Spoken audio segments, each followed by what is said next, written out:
Olá, meu nome é Vitor Tricerri, sejam muito bem-vindos ao canal Falando Jurídico em Português. A proposta desse canal é criar um espaço que dê lugar a uma linguagem mais clara, afastando um pouquinho o nosso juridiquês da profissão de advogado, que me desculpem os meus colegas, certo? Eu entendo que essa linguagem mais clara pode aproximar mais as pessoas que estejam envolvidas diretamente na área de relações de trabalho. Então, vamos passar diretamente para o nosso tema de hoje, que é a negociação coletiva de trabalho. O que é uma negociação coletiva de trabalho? É um negócio. É bem como está na expressão de 4 letrinhas, negociação coletiva de trabalho. Nós estamos aqui para negociar, impedir um conflito, solucionar esse conflito, evitar que ele se repita e também apresentar soluções alternativas para que o nosso dia a dia de trabalho seja mais tranquilo, mais produtivo, mais leve e com condições mais adequadas, tanto para o empregador quanto para o empregado, ok? Por que coletiva? Coletiva porque nós estamos tratando de uma coletividade, categorias diferentes aí, categoria patronal e categoria de empregados, categoria de empregadores, categoria de trabalhadores, certo? Essa coletividade, ela é representada sempre por entes sindicais. O que são entes sindicais? Entidades sindicais. São os sindicatos, são as federações, as confederações. Mais adiante a gente vai tratar direitinho o que compete a cada uma, quais são as diferenças, por que tem uma, outra e outra, certo?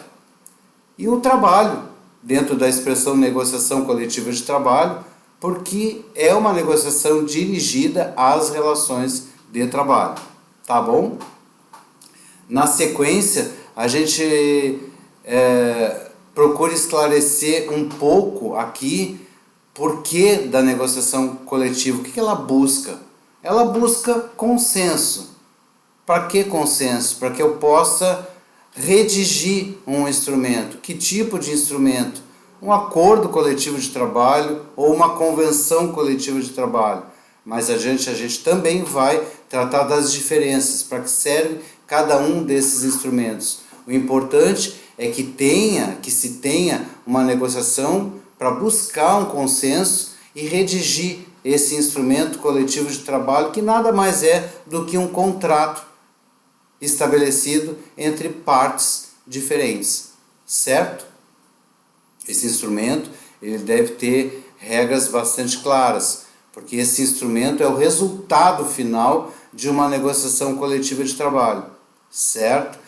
E sendo o resultado final de uma negociação coletiva de trabalho, ele vai ser observado não só pelas partes que estiveram envolvidas nessa negociação, mas também por juízes, pelos tribunais, por outros órgãos públicos, como o Ministério Público do Trabalho, próprio Ministério do Trabalho. Então, deve ser um instrumento capaz de transmitir a terceiros esclarecimentos, informações muito claras de como funciona a realidade de um determinado segmento, seja na área da saúde, educação, construção civil, área química, enfim.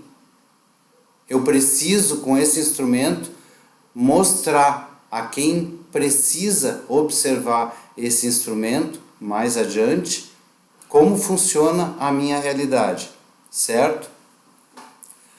Então, nessa negociação, o que a gente busca, além dessa clareza, né, a gente busca a conciliação. Não se busca numa negociação coletiva de trabalho jamais justiça para todos. Isso não existe, nem mesmo dentro dos órgãos do judiciário. O que se busca é um equilíbrio, né? uma possibilidade de uma melhor convivência entre as partes. Então, assim, nessa época de database, o que a gente percebe das duas categorias, tanto patronal como laboral de empregados. A gente percebe muita ansiedade, muita expectativa, e muitas vezes essa ansiedade, essa pressão, essa tensão, ela é transmitida pelas categorias aos seus entes representativos. Os sindicatos, as entidades sindicais, elas se sentem muito pressionadas nesse momento. E muitas vezes, em razão dessa pressão, dessa tensão, dessa ansiedade, os negociadores procuram acelerar o processo negocial. E muitas vezes não é o mais adequado, a medida mais adequada, a gente querer acelerar o processo de negociação. Então, assim, nesses vídeos que eu procuro tratar sobre negociação coletiva, a gente também vai chegar lá, no momento da tensão, da ansiedade, certo? O que se busca aqui com a negociação coletiva realmente é um equilíbrio, né? Um espaço onde haja um equilíbrio entre empregadores e empregados. E para construir esse espaço de equilíbrio, a gente tem que ter muita cautela, muita atenção, né? E muita paciência também. Nessa negociação coletiva de trabalho, o que se busca também é um espaço de aprimoramento das relações, inclusive das relações intersindicais, entre sindicatos diferentes. Diferentemente do que acontecia no passado, hoje se busca nas relações intersindicais uma maior aproximação, um maior entendimento, uma empatia entre as partes. Nós precisamos ter paciência e muito respeito a quem nos apresenta uma pauta de reivindicações. Por mais que nos pareça uma pauta absurda, um pedido absurdo, ele está sendo feito, ele está sendo apresentado. E ele é merecedor sempre de respeito, de paciência, de atenção e de discussão. Certo? Então, ok, eu quero negociar. Decidi que recebendo uma pauta de reivindicações, eu preciso negociar. É o caminho mais adequado. Então, o que eu preciso saber, né, se eu decidir por negociar? A qual sindicato eu pertenço? Qual é o meu sindicato? Qual é o sindicato que me representa? Encontrando esse ente sindical, eu me sentindo enquadrado, né, dentro de uma entidade sindical, ok, estou sendo representado por um ente sindical. Este ente sindical também necessita saber com quem ele pode negociar. Por outro lado, a gente também encontra negociações coletivas de trabalho entre uma empresa e um sindicato de trabalhador. A empresa, ela precisa saber com quem ela está negociando, com quem ela vai firmar esse contrato.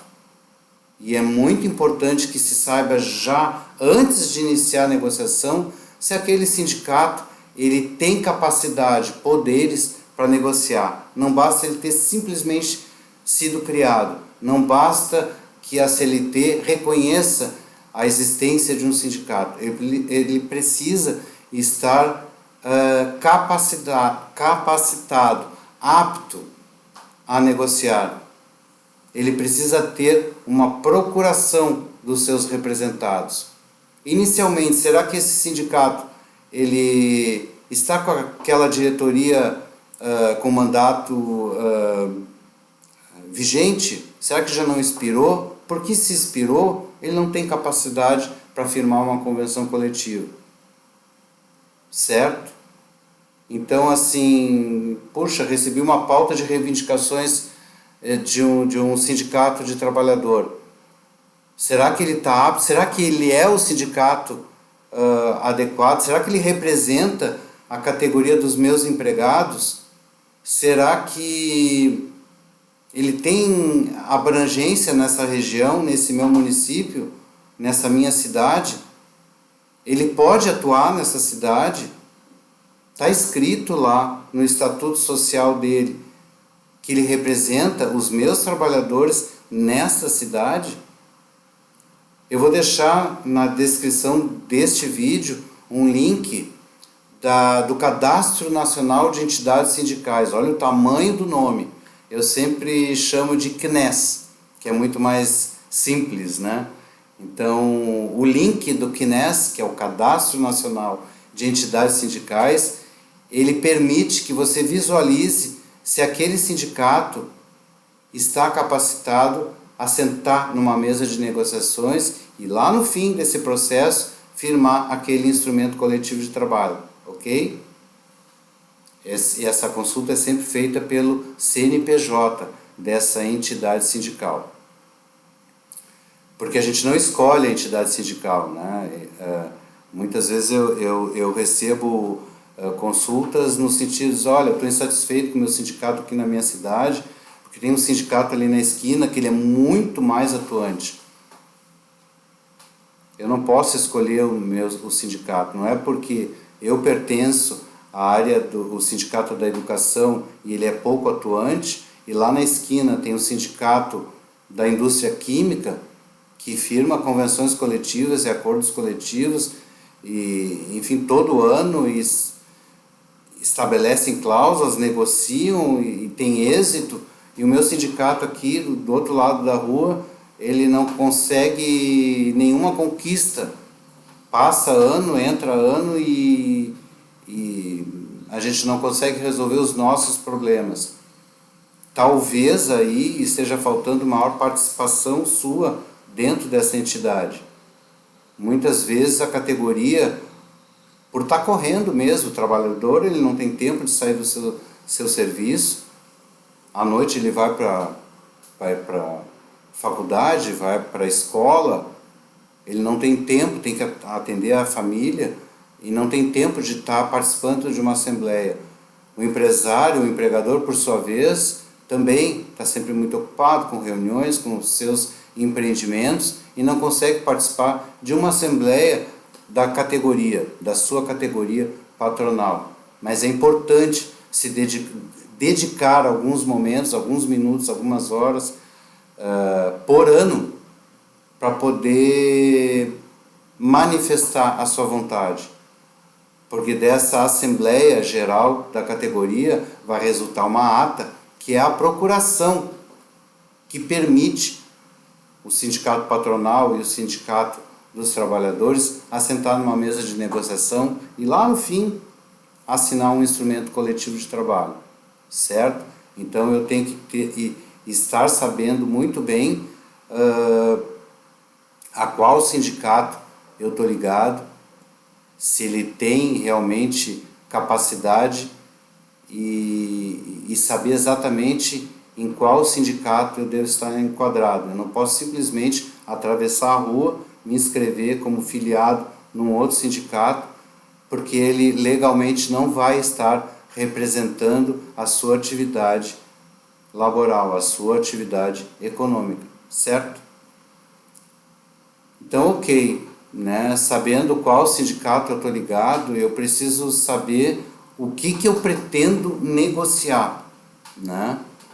Porque é um negócio, é um contrato, e todo contrato ele precisa ter o objeto lícito, possível e determinado, né? Lícito é se eu tenho licença, né, para poder negociar determinado assunto. Por exemplo, eu não posso negociar a herança de um ente vivo, né, de uma pessoa viva. Ela precisa ter falecido para eu poder negociar os direitos hereditários, né? Não posso negociar o fornecimento de cocaína, isso não existe. É um objeto ilícito, um contrato que tenha esse tipo de previsão. É um exemplo, tá? O objeto precisa ser lícito, possível e determinado. Possível se está dentro das condições das forças humanas ou da natureza, né? Eu não posso querer estabelecer como benefício de uma convenção coletiva, por ter sido assíduo, não ter faltado todos os dias, o benefício de uma viagem à Lua, por exemplo. Então ele tem que ser possível, um objeto possível e determinado, né? Eu preciso saber exatamente qual é o meu direito, quando que eu tenho esse direito, o que eu preciso fazer como dever da minha parte para eu poder ter o meu direito. Então o objeto desse contrato, desse instrumento coletivo, que é o resultado de uma negociação coletiva lá no fim, eu preciso que tudo isso esteja disciplinado, previsto, redigido de uma forma muito clara, para que todos possam entender. E o que eu vou negociar numa negociação coletiva? Temas que sejam permitidos em lei de se negociar, ou pelo menos que não sejam proibidos pela lei. Eu posso trazer aqui como um exemplo, né, de 2 artigos aí que foram instituídos com a reforma trabalhista, que é o artigo 611-A da CLT, onde traz uma lista de exemplos, de situações, de temas, de assuntos que eu posso trazer para uma mesa de negociação. Não que eu não possa trazer outros, mas dá um norte para o negociador, diz, olha, eu posso negociar isso, aquilo, essa lista. Se eu posso negociar isso, eu posso negociar outras coisas também. Já o 611-B traz uma lista do que não se pode negociar, e que muitas vezes são temas que envolvem saúde e segurança do trabalho, né? Que são situações que nem o empregado pode dizer, eu não quero, não preciso, eu nem quero usar o EPI. Não, é obrigatório da parte do empregador fornecer o EPI, fiscalizar, assim como é obrigação do empregado utilizar de forma correta, como foi orientado. Certo? Então, são situações que eu não posso negociar, trazer para uma mesa de negociação. Eu posso aprimorar essas cláusulas, mas nunca retirar esses direitos que estão ali previstos. Tá?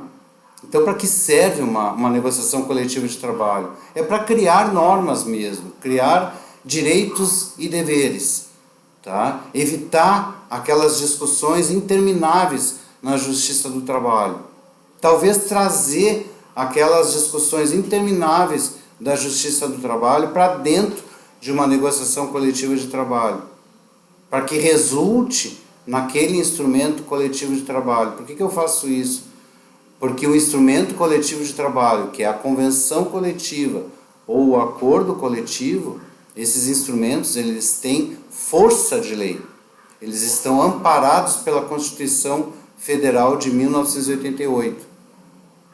Foi a Constituição Federal de 1988 que deu uma nova cara para a negociação coletiva de trabalho. Permitiu que esses instrumentos tivessem realmente muita força. E esses instrumentos, eles têm sido objeto de uma análise atenta dos tribunais. A jurisprudência tem se formado ao longo dos anos aí com a observância dessas cláusulas que você cria, que o seu sindicato cria, porque você esteve presente na Assembleia pedindo essa reivindicação. Seja empregador preocupado com o seu negócio, seja um empregado preocupado com a sua atividade de trabalho. Então, assim, esses instrumentos que resultam de uma negociação coletiva são muito importantes para a criação de jurisprudência, para a criação de uma história dentro do seu segmento. Por isso a participação em assembleias gerais das categorias é muito importante. A gente sabe que é uma chateação, eu não tenho tempo para ir numa assembleia, eu trabalho o dia inteiro e estudo à noite, diz o trabalhador, diz o empregado. Já o empregador, eu passo o dia em reuniões, eu tenho muitos contratos para tratar, o telefone não para, eu não tenho como sair da minha empresa. E o meu grupo de colaboradores da empresa, dirigentes da minha empresa, é um grupo muito pequeno. Se eu mandar um para a assembleia, pode causar um problemaço dentro da minha empresa naquele dia. Mas é importante dedicar algumas horas a esse tempo curto da assembleia para que a gente tenha um ano mais tranquilo, certo? Então a gente tem que ter essa noção de que o resultado dessa negociação visa o quê? Um equilíbrio das relações de trabalho, mais produtividade. A gente sabe que uma negociação coletiva de trabalho não faz justiça para todos, mas ela estabelece um consenso que permite um pouco mais de estabilidade nas relações e um equilíbrio financeiro aceitável. A gente sabe que quando se negocia um piso salarial, não é o piso justo, mas também se sabe que aquele piso, mesmo não sendo justo, ele pode impactar no número de postos de trabalho de uma determinada empresa. Eu não posso negociar cláusulas para uma empresa grande da mesma forma que eu negocio para uma empresa pequena. Eu tenho que ter uma noção de coletividade. Eu tenho que estabelecer regras gerais dentro dessa negociação. Então, o objetivo maior dessa negociação é um acordo e uma convenção, em razão desse amparo da Constituição, desse poder que a Constituição deu para você, empregador, e para você, empregado, participando de uma assembleia dentro de uma entidade sindical. É com essa ata da assembleia que vocês outorgam poderes para o sindicato, ou seja, vocês assinam uma procuração para o sindicato poder negociar determinado direito que você almeja, certo? Então, assim, eu imagino e eu entendo e eu acredito muito que a negociação coletiva ela deve ser sempre muito estimulada.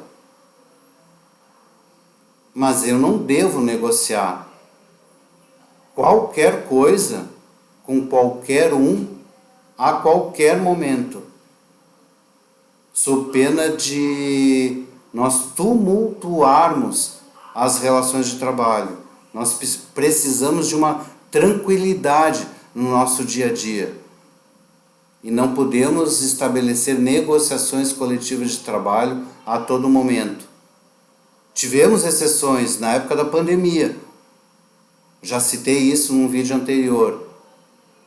Na época da pandemia eram inúmeros os instrumentos coletivos de trabalho para poder fazer com que as empresas permanecessem vivas e os empregados permanecessem empregados, certo? E que todos pudessem, de alguma forma, voltar com saúde ao seu dia a dia normal. Naquele momento da pandemia, naqueles 2 anos de pandemia, inúmeros instrumentos foram firmados, um atrás do outro, porque era uma lei atrás da outra sendo publicada, alterando situações globais, certo? Então, assim, o que eu quero trazer para vocês nos próximos vídeos aí, tratando sobre o tema da negociação coletiva, é as consequências de negociar e não negociar. Meus amigos, eu agradeço a participação de vocês nesse vídeo. Peço a gentileza de darem o seu like, né? E agradeço as inscrições que ocorreram já. E até o próximo vídeo. Um grande abraço. Até lá.